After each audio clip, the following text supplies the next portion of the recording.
ఇంట్లో ఉన్న బంగారాన్ని విడిపించి ఆ రోజు ఆన్లైన్ రేటుకే మేము కొంటాం. Sharma gold company. నమస్తే ఉమాదేవరకొండ గారు. నమస్తే అమ్మా. సో శని త్రయోదశి అంటే చాలా మంది అడుగుతూ ఉంటుంటారు, ప్రత్యేకించి ఈ రోజుకి ఏమైనా ఇంపార్టెన్స్ ఉంటుందా?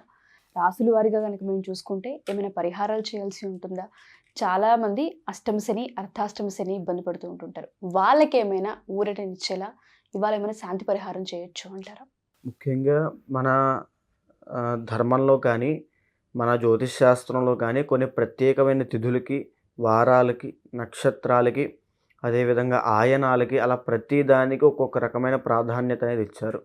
అంటే చాలామంది అనుకుంటారు, నేను చాలా చోట్ల కూడా విన్నానండి, మహాశివరాత్రి నాడే శివుడిని పూజించాలా, నార్మల్ డేస్లో పూజిస్తే శివుడు ఏమైనా పలకడా అని. అలా కాదు.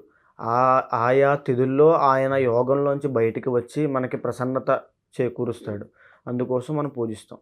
అయితే అలాంటి తిథే శని భగవానుడికి, అంటే గ్రహాల్లో శని అనేటువంటి గ్రహానికి సంబంధించి శని త్రయోదశి అనేది ఒకటి ఉంటుంది. అది చెప్పాలంటే విశేషంగా ఈ నెల డిసెంబర్ 28వ తారీఖు శని త్రయోదశి అయింది. అంటే శని త్రయోదశిని ఎలా గుర్తించాలంటే శనివారము, త్రయోదశి ఈ రెండు కలిస్తే దాన్ని శని త్రయోదశి అంటారు. అయితే ఆ రోజున ఎవరైనా సరే శని దోషం ఉన్నవాళ్ళు అని ఎలా చెప్పాలి? ఇప్పుడు రాశి పరంగా మనం తీసుకుంటే ఫస్ట్ ఆఫ్ ఆల్ వృషభ రాశి వారికి కంటక శని, వృత్తిరీత్యా ఇబ్బందులు ఉన్నవాళ్ళు ఆ రోజున ఉపయోగించుకోవాలి. ఇంకా అదేవిధంగా కర్కాటక రాశి వాళ్ళకి అష్టమ శని వాళ్ళు ఉపయోగించుకోవాలి. వృశ్చిక రాశి వాళ్ళకి అర్ధాష్టమ శని వాళ్ళు ఉపయోగించుకోవాలి. మకర, కుంభ, మీన రాశుల వాళ్ళకి ఏలినాటి శని వాళ్ళు ఉపయోగించుకోవాలి.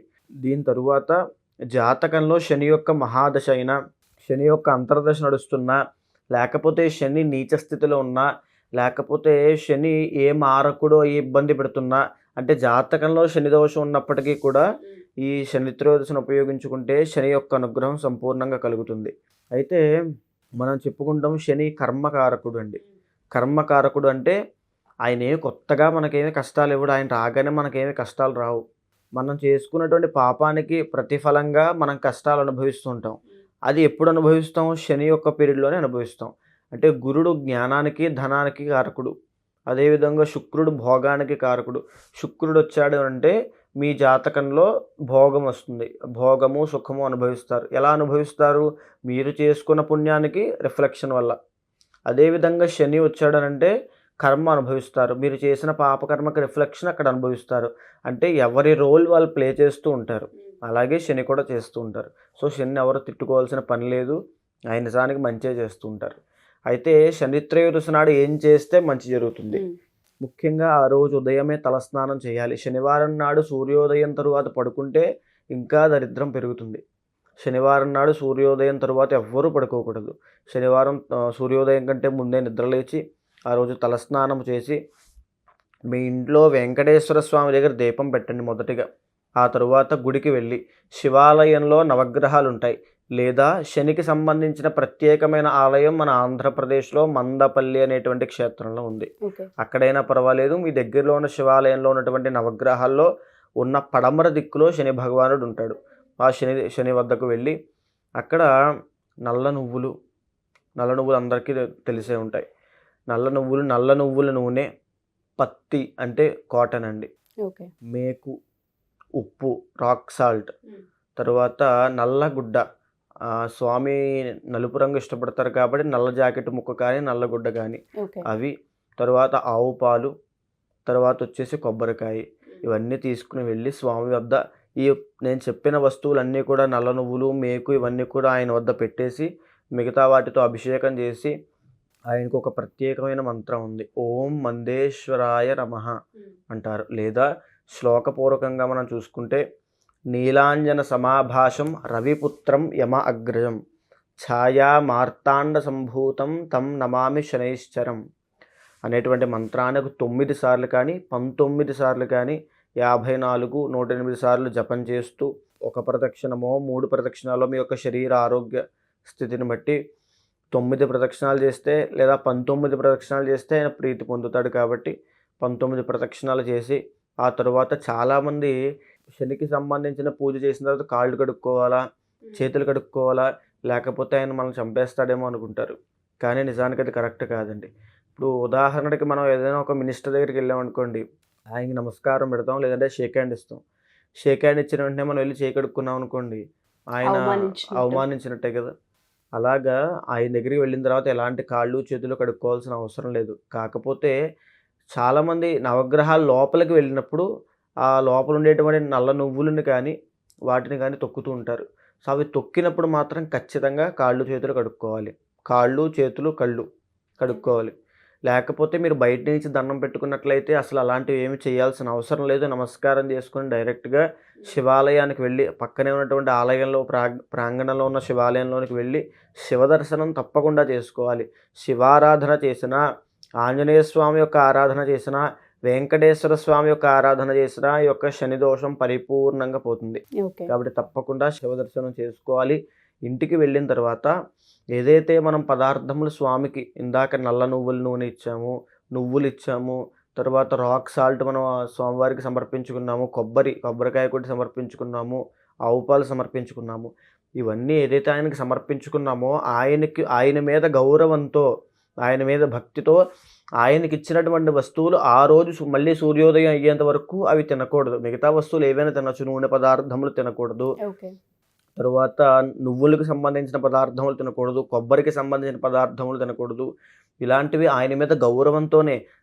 ఒకవేళ తినేస్తే ఆయన చంపేస్తాడు, ఇలాంటివి కూడా ఏమీ పెట్టుకోవద్దు. ఆయన మీద గౌరవంతో, ఆయన మీద భక్తితో ఆ రోజు కనుక ఆ నిష్ఠానియమం పాటించి ఒక పూట భోజనము, ఒక పూట పలహారం చేసినట్లయితే ఏ దోషంతో మీరు శని దోషంతో బాధపడుతున్నారో ఆయన తప్పకుండా మిమ్మల్ని కరుణిస్తాడు, తప్పకుండా అనుగ్రహిస్తాడు.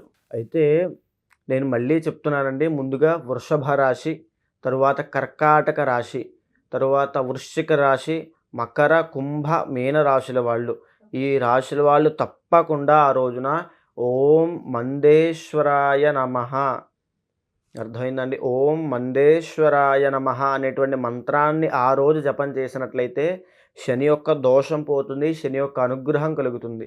శని అనుగ్రహం కలిగిందంటే వాళ్ళ జీవితంలో ఏ స్థాయికి వెళ్ళిపోతారో ఆ స్థాయికి వెళ్తారండి. ఆ స్థాయికి బిజినెస్ పరంగా కానీ ఇండిపెండెంట్గా క్యాపబిలిటీ ఇచ్చేటువంటి గ్రహమే శని గ్రహము.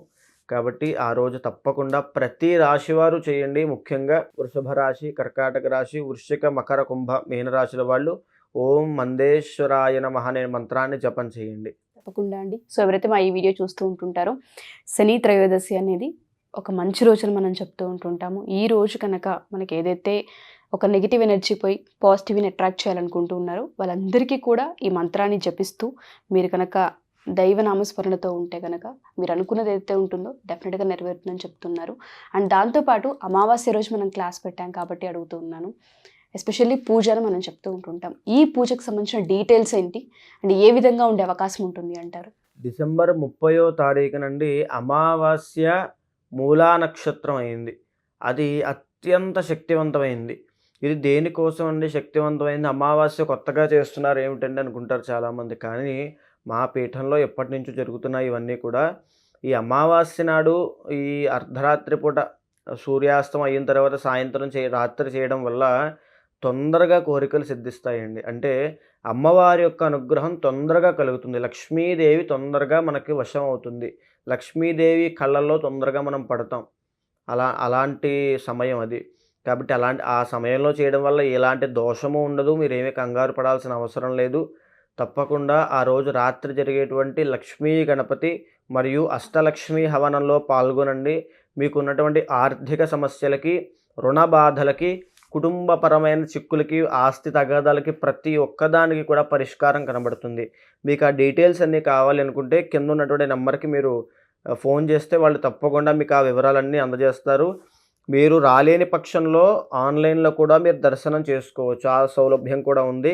తప్పకుండా సద్వినియోగం చేసుకోండి. డెఫినెట్గా అండి. ఎవరైతే ఈ పూజలో మీరు కూడా పాల్గొనాలి అనుకుంటున్నారో, సో ఏరియా ఎక్కడ నిర్వహిస్తూ ఉంటారన్న డీటెయిల్స్ కావాలి అనుకున్నా, లేదా మేము పలానా దగ్గర ఉంటూ ఉంటాము, మాకు లాంగ్ అవుతూ ఉంటుంది, మేము ట్రావెల్ చేయమనుకునే వాళ్ళకి ఆన్లైన్ త్రూ కూడా ఉంటూ ఉంటుంది. మీరు డీటెయిల్స్ కావాలి అనుకుంటే కింద స్క్రోల్ అవుతున్న కాంటాక్ట్ నెంబర్ని కాంటాక్ట్ చేయొచ్చు. థ్యాంక్ యూ అండి. Thank you so much.